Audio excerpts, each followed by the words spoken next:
Welcome everyone. Thank you for joining this breakout session, Decolonize Your Finances, How to Build Wealth as Women of Color. I'm excited to be here, and I'm going to be taking notes. And of course, we have Jannese Torres-Rodriguez here joining us from Yo Quiero Dinero podcast, and I'm going to really just turn it over to her, and she'll kick us off and teach us her ways. Thank you so much, Prisma, and thank you so much to SVP Dallas for the invitation. I'm so excited to be here, and I can't wait to talk about this subject. I am super passionate about financial literacy, and so I hope that this session today really empowers you to take control of your finances and really look at your money in a different way. So let's hop right into it. So hi, my name is Jannese Torres-Rodriguez. I'm your host today, and I'm a financial educator and creator of the Yo Quiero Dinero podcast, which is a personal finance podcast which talks about money, how to make it, how to keep it, how to grow it for people of color, and especially Latinas. You can find the platform and the podcast anywhere you listen to podcasts, and it's just a great place to find community and to find like-minded people talking about money. So I hope that you can find your way over to us.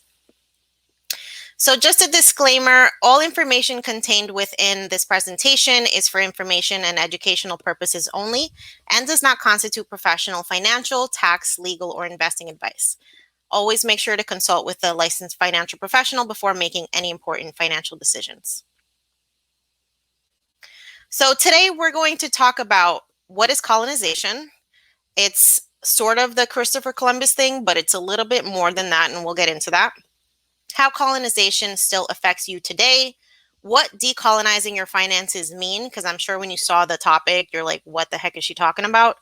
And then we'll get into my wealth building toolkit. So we're going to talk about the 8 steps that you can take to decolonize your finances and build wealth. And then we'll save the questions for the end. So what exactly is colonization, right? So if you went to school in America, you learned about colonization, you learned about all of the conquistadors and the colonizers that came to America and, discovered it, quote unquote, right? But generally, colonization is this idea that folks go somewhere that they are not native to with some level of superiority, and they force the indigenous people of that place to assimilate. When it comes to building wealth, a lot of that in this country has been a result of genocide, stolen land, and slavery. And that's just the reality of it. You can see that in our history books, you can see that in our textbooks, and you can even see that today. And we're going to talk about what that colonization actually looks like in everyday life. So all of our systems and institutions have been infected with the virus of colonization. That's the reality of it. And so when we're talking about decolonizing wealth, that really means accepting that the institutions that control wealth in this country are inherently broken, and people of wealth have benefited from this broken system. And so my goal today with this session is for you to understand the tools that are being used to build wealth so that you can become a participant as opposed to being a victim. So 3 words that actually kind of define colonization, if we had to break it down into really simplistic terms, it's division or dividing, controlling, and exploiting. Okay, so we're going to break down what that actually looks like in our daily lives. So division is literally separating of people, or it correlates with fear, it correlates with scarcity and blame, all of which arise when we think that we're not together in this thing called life. So what does that actually look like? That is this idea that it's you against the world. I'm terrified, so I have to control everything outside of me, which is also known as the other. You fear everything around you, and you have to compete with other people in order to meet your needs. And you have to act in ways that only promote your self-interest, and you blame everyone else for what's going wrong in your life. And I feel like we can definitely see that at play right now in our country, where there's so much division and there's so much blame about who's responsible for me not having money, or these people are taking the jobs. You already know, it's all over the news. So division is definitely a key hallmark of colonization. Then control. So what is control? Control is literally the systemic policies and practices that give massive amounts of power to very few, using tools like schooling, policing, segregation, surveillance, and divestment. I think that sounds quite familiar. It sounds familiar to myself because as someone who grew up in an urban environment, I could definitely see the direct impact of things like the inadequate investing in schools and how the education that's provided is unequal. Divestment in communities makes the value of homes go down. So that's happening in real life. And when we're talking about control, we're also talking about who controls the institutions that impact your day-to-day life. So our politics are very skewed. Our elected officials, the people who decide what books we're going to read, what news is covered, what music is produced, what we're taught. There is not this representation in our society that reflects what the actual makeup of our country is, and that has a direct impact on what you learn and what you're exposed to. And then exploitation. So exploitation is the unequal access to basic resources like education, living conditions, healthcare, and civil rights. And the truth of the matter is that the US economy was built on the exploitation and occupational segregation of people of color. While there are many government policies and institutional practices that helped create the system, like slavery, Jim Crow, the New Deal, as well as limited funding and anti-discrimination agencies, there are the biggest contributors of inequality to America has been this distribution of wealth. And so things like institutional racism have caused disparities with wealth and perpetual employment discrimination. And we're going to see in the coming slides how that has manifested in wages and in wealth accumulation. So how colonization affects you today? The truth is that the wealthiest 1% of families in the United States hold about 40% of the wealth. And the bottom 90% of families hold less than a quarter of all total wealth. So you can see how these systemic practices and policies have resulted in a situation where there's a lot of wealth being controlled by very few. And you probably have felt that in your own life. White families have substantially more wealth than Black or Hispanic families, which is not something that is shocking to many people who are in these communities of color.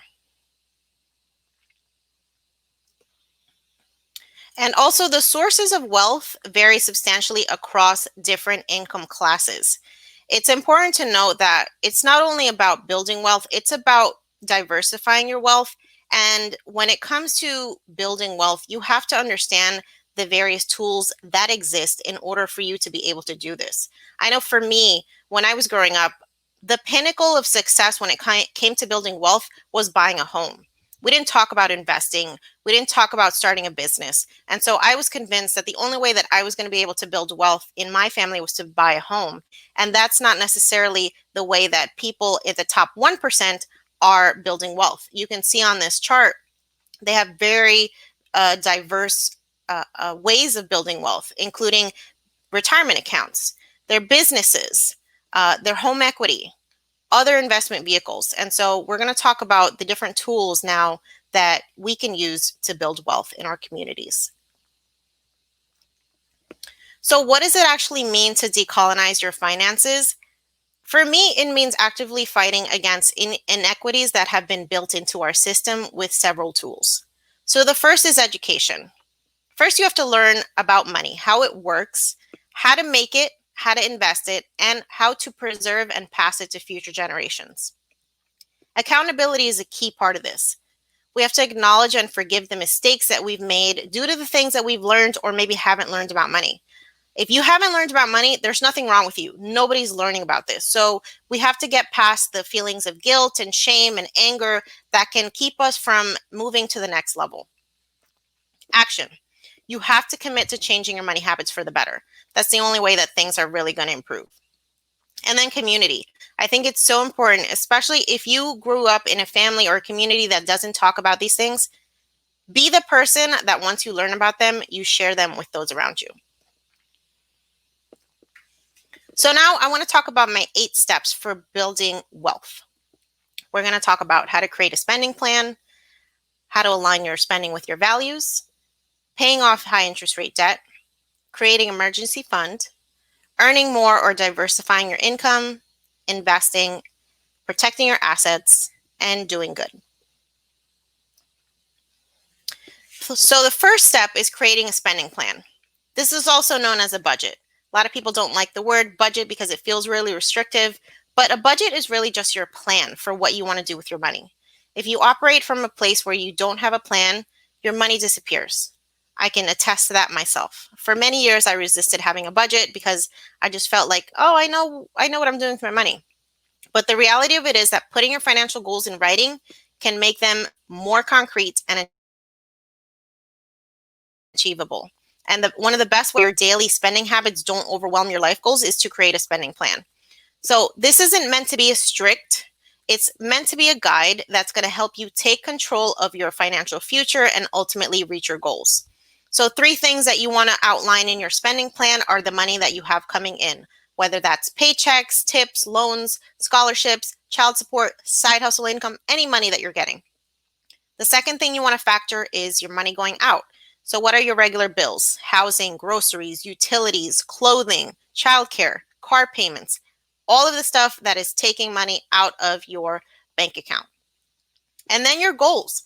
It's important to also set goals for your money so that you can achieve not only your short-term goals, but your long-term goals. So things like an emergency fund, being able to replace a car, taking a family trip, getting rid of credit card debt, retirement, education, all of these things are parts of your spending plan. So aligning your spending with your values. This was a big game changer for me. I really had to understand how I was spending money in order to realize that some of the things that I've been taught about what is important is not necessarily important to me. So building wealth is not hoarding all your money and never having any fun until you're too old to truly enjoy yourself. I promise you. Wealth building is learning how to spend on the things that matter to you. So you have to think about your values and priorities and focus on those items when you make a spending plan. If going on vacation or saving for your child's college or giving to charity is important to you, include those items on your spending plan. If having a huge house is not important to you, don't buy the huge house because society says you should, or because your family thinks you should, or because you've been programmed to think that that's what success looks like. There is no right or wrong answer to your spending, and only you can decide what matters to you. But if you stop spending on the things that don't matter to you, you'd be surprised how quickly you can build wealth. So paying high interest rate debt.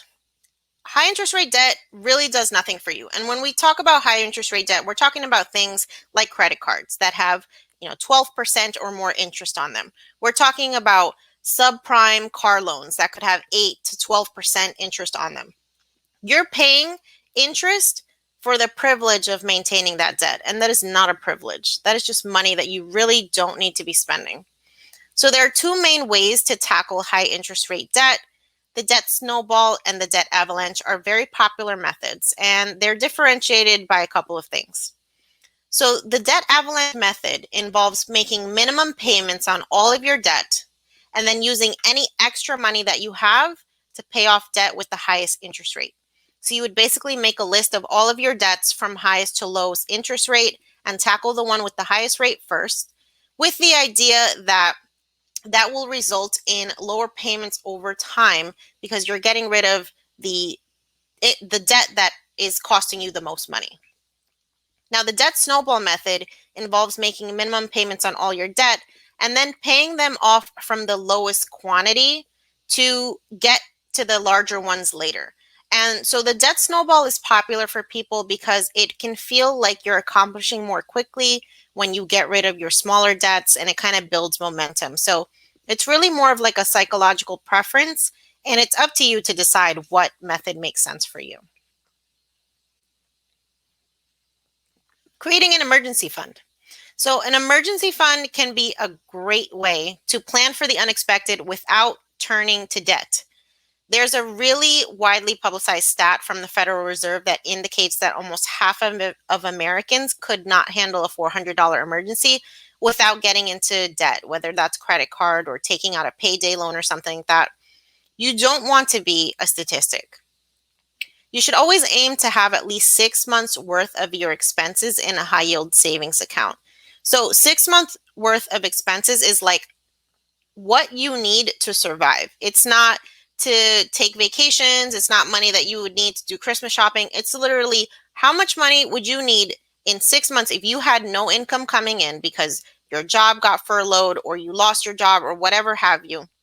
How much do you need to pay your bills? So to pay your car, if that's an essential, your house, your groceries, your utilities, like what's going to keep you surviving? That's the number that you should be targeting. If you can save more, that's great. And it's okay if it takes you a while to do this. I think the idea of 6 months of expenses really stresses people out and they're just like, that's unrealistic. I'm never going to be able to do that. But if you can set aside even $25 a month, $50 a month, and just reserve it in a separate account that is not part of your checking, it's not commingled with things that you would spend on a daily basis, you can definitely make that happen, even if it takes you years. The whole point of saving is to really get into a routine. The more you do it, the more it feels natural. And then a high yield savings account is a savings account that pays a higher interest rate than most normal savings accounts that you see at major banks. So a high yield savings account is just intended to add a little bit of a boost to the balance that you have in your account so that it continues to grow slightly faster than it would in a regular savings account or in a checking account that has no interest whatsoever. Earning more and diversifying your income. So building wealth is much more than just saving and cutting costs. You can only cut so much. What you really need to build wealth is more money. That's the reality. You cannot focus on scarcity when you're trying to build wealth. It's in complete opposition of each other. If you're operating in a place of scarcity, building wealth is really difficult. So this is where I recommend to look for different ways to earn money. If you work for a company, make yourself valuable so that you're eligible for raises and promotions. If you're not being adequately compensated, it's time to look for a new job that pays you more and recognizes your worth. And I'm a huge advocate of the side hustle or starting a business to make more money. I have been able to accelerate my own journey to building wealth by starting several side hustles that really just stemmed from my passion. So I'm a food blogger, I'm a Zumba instructor, I'm a freelance writer, and these are all things that I do outside of my 9 to 5. I still have a full-time job. And so the additional income from having those side hustles that I can do on my schedule has really enabled me to save in a way that I couldn't do with just a 9 to 5. And it also has given me a level of security that I would not have if I was only relying on a single source of income. And you never know. Your side hustle could grow to be a moneymaker down the road. You could replace your income with it. But even if it doesn't, you can put that money to work, building you future wealth. Investing. If there's nothing else that you take away from this conversation today, I hope that it sparks your interest in investing if you're not already. Investing is a key part of building wealth because if you think about inflation, which tends to be at 2 or 3% a year, you're not getting 2 to 3% a year saving money in a savings account in your bank. Your money is actually losing value as it sits in a savings account. So the only way that you can actively fight against inflation and your money being worth less over time is to invest it. Why? Because investing compounds. The money that you put in the stock market, it literally generates more money. And then your money is earning more than inflation. Typically, the average returns for the US stock market are between like 8 and 10%. And so when you're talking about building wealth, you have to be putting your money in places that are going to fight things like inflation. So if you're investing in your workplace 401k or your 403b or your thrift savings plan, guess what? You're already an investor, even if you didn't think that you were. But if you don't already do that, definitely start with a tax advantage retirement account through your job if you have access to one, or open an IRA or an individual retirement account. These accounts help your money grow more efficiently, and they can be a big difference down. They can make a big difference down the road. And the important thing about these accounts too is that they provide you with tax benefits now and also in the future, depending on the types of accounts that you have. So if you're making a lot of money and you want to pay a little bit less taxes, then accounts like a 401k or traditional IRA are a great place to put extra money that you have so you can lower your tax liability. If you don't want to pay a ton of taxes in the future, you can think about opening up a Roth account, which you pay taxes on the money that you invest now, but then when you take it out in the future and anything that has grown there, you're not paying taxes on it. So there's a lot of different accounts to investigate, and things like a health savings account, that's an investment vehicle for saving money. A college savings plan or a 529 is a way to invest for college for your child or someone that you love. I don't have children, but I have a 529 plan for my niece. Solo 401ks, if you're a side hustler and you don't have access to a 401k at work, guess what? You can open a solo 401k as a side hustler or entrepreneur. And brokerage accounts, those are the ones that anybody can have, and a lot of people have been opening them recently because of everything that's going on in the stock market, right? Everybody wants to buy Apple and Tesla and all these stocks, so you can do those things through a brokerage account. So whether you're investing in the stock market or real estate or other investments, investing can help you grow your wealth faster than letting it sit in a savings account. That's bar none. Protecting your assets with insurance. I think this is a topic that a lot of people just don't want to think about, because insurance, you're literally planning for something bad to happen when you sign up for an insurance plan, right? Insurance for your car is protecting your car in case you're in an accident. Insurance for your home is protecting it in case there's a hurricane or a tornado or, it catches on fire or whatnot. Life insurance, obviously you got to start thinking about the fact that you're not going to be here forever and you want to protect the people that you love. So asset protection is not sexy, I know that, but it is so necessary. The right health insurance can keep you from completely depleting your accounts to pay for a hospital visit that you did not anticipate. Homeowners insurance protects you from the costs associated with losing what may probably be most people's biggest assets, which is their homes. So think about how much it would cost you in a lump sum if you had to replace your car, or what would happen if you had to use money to support your family that, if you were disabled, if you're the breadwinner. The right type of insurance coverage can reduce your financial risk, leaving you free to build wealth with money that would otherwise go towards replacing costs. So between an emergency fund and insurance, those are the two best ways that you can protect yourself from the unexpected things that happen in life to everyone. Because the one guarantee is you will have an emergency at some point in your life. And if you don't think about them before they happen, that's when you get into situations where you have to deal with paying things with credit cards and taking out loans and getting into debt that can absolutely derail your plans for building wealth. So using wealth for good. I think of all the steps, this is definitely my favorite because I feel like it has the greatest potential for impact. So when I say using your wealth for good, it means using the skills that you are learning to build wealth to impact people around you. So for instance, what does that look like? Investing in a 529 plan for your children to go to college and avoid student loan debt. Because guess what? Student loan debt is derailing so many people's goals and ambitions. And a lot of it just has to do with the fact that, a lot of people don't know that you can actually plan ahead for these things and use investment vehicles like a 529 to save your kids from college debt. But, there's increasing movement in society that student loan debt is like normal, and we should not normalize setting up kids that are 18 years old to getting into hundreds of thousands of dollars of debt and then wondering why they can't accomplish the things that previous generations could. Helping out your students with retirement by setting up a family emergency fund or brokerage account. So what does that mean? I literally have an emergency account for my family because my family has emergencies too, and they're not necessarily in a position where they can financially handle it.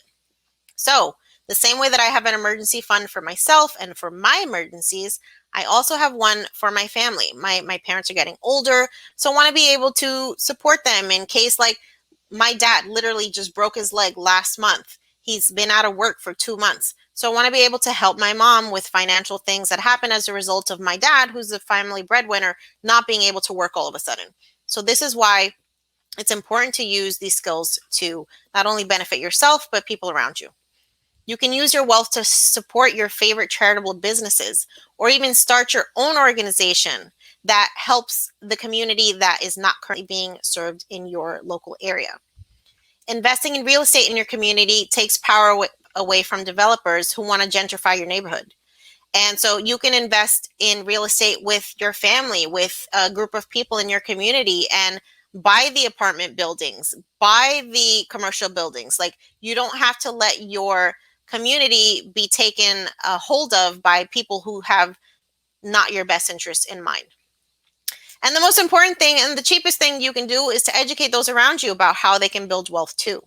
So when it comes to building wealth, it's as much about learning as it is about sharing, because these are all tools that we can use to change our communities. So in summary, knowing where you spend your money, spending it wisely, avoiding high interest debt, having a rainy day fund, increasing your income, investing and protecting your assets with insurance to avoid catastrophic losses are all very important parts of building wealth. But most importantly, do something good. Leave a legacy. Change your family's financial trajectory. You can be the spark that ignites the flame for financial empowerment in your lineage. So I hope that this presentation inspires you to learn more. You can definitely find out more about financial literacy and the work that I'm doing at Yo Quiero Dinero podcast.com. You can follow me on social media. I'd be happy to talk to you more about these subjects. I think the most important thing that we can do is continue to normalize money, talking about money, making money, building wealth, and knowing that we don't have to be subject to the systemic oppression that is baked into our system, because knowledge is power. All right, so we have some questions coming in through the chat. So, do you recommend any go-to financial apps that help you put your plans in motion? So there are several different apps that you can use to create a budget. My favorite is Mint. You can tie that into your existing bank accounts, and it links up to not only your bank accounts, but like retirement accounts, any accounts that you have with loans, and it'll literally show you the entire picture of your situation when it comes to your money. Another app that I love is Personal Capital, and Personal Capital is actually used to take a look at your net worth. So your net worth is basically your income or your expenses minus your liabilities. Your assets and your liabilities. So everything that you owe versus everything that you own. And that can help you figure out if you're in the negative, if you're in the positive, like, do you owe more money than you actually own in assets? So that's an important way to take a look at your big picture. But, at the end of the day, if you want to use Excel spreadsheets to map out your budget, that is perfectly fine too. Another question coming through: what are your suggestions for paying off student debt? So my situation, I took a couple of different approaches. I graduated with about $57,000 in student loans, and I was resigned to the idea that I'm going to pay this for the next 25 years, whatever. And then when I found out about the financial independence movement, that really was the Kickstarter for me to get rid of my student loans. So a couple things that I did: I refinanced my student loans. So refinancing is literally the same thing that you would do with your home or a car. If you have federal loans, you're basically transferring your loans to a private lender, and they typically will give you a better interest rate depending on when you took out the loans, the federal loans, because federal loans have a different interest rate every year that you take them. So I refinanced my student loans 4 times in 4 years. Every single time I was decreasing the length of repayment. So it went from 15 years to 10 years, 7 years, into 5 was the last one. And I was also reducing the interest rate. So I kept my monthly payment the same, but I was actually paying more of the balance off because the interest rate kept going down. The second thing that I did: side hustling. Honestly, if I had not started my side hustles, I would have never been able to be paying down my student loans in 17 months versus 25 years. Okay, so when I started doing the side hustling, I was able, instead of paying the minimum $500 payment, I was paying like $2,000 a month, $3,000 a month. Any extra money that I could find, I'm throwing it at the student loans. So that's my best suggestion is if you don't have the money to pay your bills now, you need additional income sources because you can only cut so much out of your budget. What do you recommend to people in need of paying off credit card debt? I love balance transfers. I think balance transfers get kind of a bad rap. I don't know why, because I've actually used them quite successfully to pay off my credit card debt in the past. So a balance transfer is literally you open a new credit card that has a promotional period of anywhere from like 12 to 21 months of zero interest. So you transfer your credit card debt onto that card, and then you have 12 to 21 months to pay down that debt with no interest. Now, one thing to take into account is that there are something known as a balance transfer fee. So that is the new credit card company's way of getting some money from you with the hopes that maybe you won't be able to pay off the amount of money that you're transferring in that time of the promotional period. They're going to take a little bit in the beginning when you do the transfer. It's anywhere between like 1 to 5%. But if you do the calculations of what it would cost you to pay off your debt at the existing interest rate if you don't do the balance transfer versus doing the transfer and paying that 1 to 5% fee, you usually come out on the better end if you do the balance transfer. But you just have to make sure that you can pay off that debt in that time. Or if you cannot, make sure that at the end of that promotional period, whether it's 12, 18, 21 months, whatever it is, that you're prepared to do another balance transfer, open another card at 0%, and then move whatever's left onto that new card. So you can kind of cycle through. Can you mention why or how you got into the podcast business? How can we learn how to start one and make money? So I definitely got into the podcast business unintentionally. I'm a huge podcast fan. And so when I started learning about financial literacy, I definitely gravitated towards podcasts because I'm a big multitasker. So I can't necessarily find the time to sit and read books, but I can definitely listen to stuff while I'm doing other things. And so I found that while there are a ton of people talking about money, there's not a ton of people that are Latina talking about money. And I wanted to hear more voices that sounded like me and that resonated with my experience. So as an engineer, I that's what I went to school for. And I'm kind of programmed to solve problems. And so I decided that if the space doesn't exist, then I'm going to create the space. And so I've been able to launch this amazing podcast, meet so many amazing guests, and it's really been just a labor of love. But yeah, if you want to find out more about how to start a podcast and make money and side hustling, definitely head over to my website, Yo Quiero Dinero podcast.com, or you can send me an email and we can definitely chat. What side hustle do you suggest to start with? So I love that question, and that's a question that I get a lot.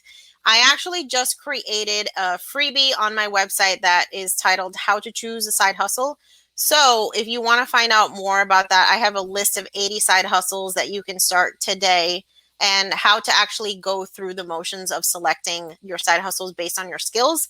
Definitely head over to my website. You can sign up for my mailing list and get that free guide. Great questions, guys.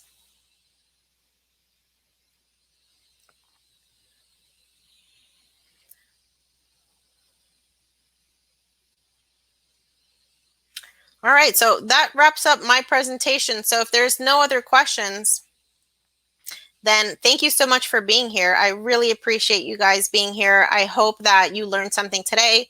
I hope to connect with you. Definitely find me on LinkedIn or any of my social media platforms. It would be an absolute honor to connect with you and to continue to drive home this message of financial literacy for all. That's what it's all about. Thank you so much for joining us. I know that we're all taking notes, and we will head on over to the yoquierodinero.com. It's .com, right? Yeah, And Yo then Quiero Dinero podcast.com. podcast.com. Okay. And then I see that you have your latest episode, How to Channel Your Inner Hustler, and you have all kinds of resources there. So if you're watching this, check out that website. And of course, thank you so much for being here and joining us today as we're talking about economic equity. And so just to close out, I wanted to remind our audience that tomorrow we'll be kicking off again at 8 a.m. We will have Matthew Randazzo joining us from the Dallas Foundation. And of course, if you haven't already, check out the marketplace and also the swag bag. So jump in to to see what's in there. We have lots of great social enterprises selling some goods. And then, of course, tonight, if you're able to join, if you have an upstander ticket, you have access to the pitch, United Ways the pitch, which we have, I believe it was 5 social entrepreneurs competing. Everyone hopefully will win something. And so feel free to check that out. If you don't have a ticket, I think you can still get one. And then we'll see you tomorrow for day 4 of Big Bang. Thank you so much, Jannese. Y Yo Quiero Dinero también. Thank you.